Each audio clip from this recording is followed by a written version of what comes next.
Feminismestund nummer 13. 4 Timotheus 3, fra vers 8. Hette en sånn framsøgn. Om en mæver trai biskopsembete til pastor, å være pastorer, til en biskoper den hakste iveren av mannjøyd. Det ikke det som hans nere Jekvan Fryksson Han hatt jo satans kyrkje i fargen. Ta var et god han Klarer å signa reiv. Han kan vende om. Det er hva han kan. Hette en sånn framsøkn om en mævor trai biskopsembete. Han tror et godt versk, en mævor. If a man desire the office of a bishop, he desireth a good work. Det er som stender King James. He. Og en biskopur ta må være avlastande. Ekta mæveren ikke øynar i ekta kon. Ekta mæveren. Det er det som Guds ord sier, at biskoperen skal være ekta mæveren ikke øynar i ekta kon. Og så setter det koner som biskopar. Det kan ha blåst og nåsødd. Det kan ha godleis og fænar. Guds års vann virkelig devla lorst enda pakk ölsåmul. En biskopur tar man være avlastande, ekta mæveren tja øynar i ekta konu. Orvætjen, edruligur, av gaun abbore, givin til gestablutnis, skikka til a fralæra. Ikki givin til voin, ongen slåare, ikki gradir et skittne vinnige, men tålen med uir, ikki et klandursvatte, ikki adjendar samur. Og som stjøtnar vel som egna huset, sagt du, søynun egna huset.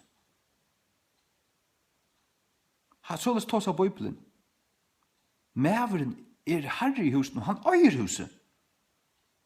Josva sier, og hus mutt. Du sagt, omkant jeg kone folk sier, og hus mutt, som om hon var herre i huset, som om hon var høtt i huset, som om hon ått i huset.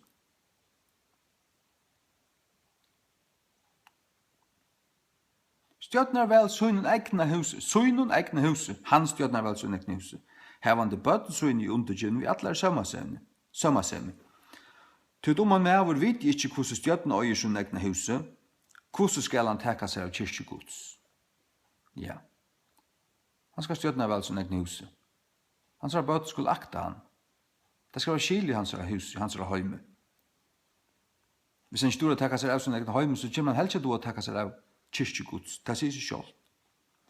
Ikke en nøyenvendige, at ikke verande lytter opp vid dramblet, han fattelig inn i fordøming djevelsins.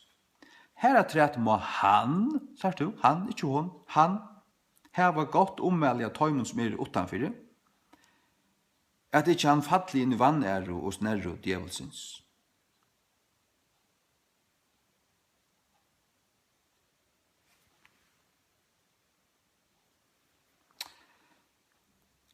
Vujare, stendur degnadar. Lukkaløys mot degnadar vera virligir, ikkje tvøytungutir, ikkje givne til negg voin, ikkje gradir et skittnum vindinge, haldande løndar det truarinnar og en røynar samisko. Og let hesar òsne fyrst vera røyndar, så han let har bruka degnadar verande funner eulastande. Enta såløys mo konur tarra. Degnar åpenbart òsne menn. Han sier hvordan koner tar det skulle være. Det sier så sjalt, ja, men så degnar menn. Han tås òsne omdør som og kaltsin. Hesar. Så som det små koner tar det være viriligar, ikke bektalarar, edruligar, trofastar i ötlun tingun. Lett degnar være ekta mennar tja øynar i ekta kon.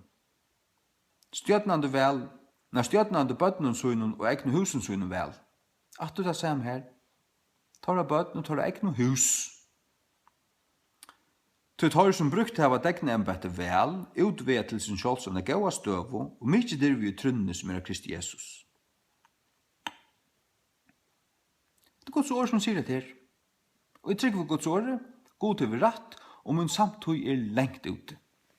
fullständiga smitta av heimsins anda, evitidsen av satans lignun, tverstur i jøgn, dansandi at han av satan, gjemma kraft, ifylgje ikke utikon.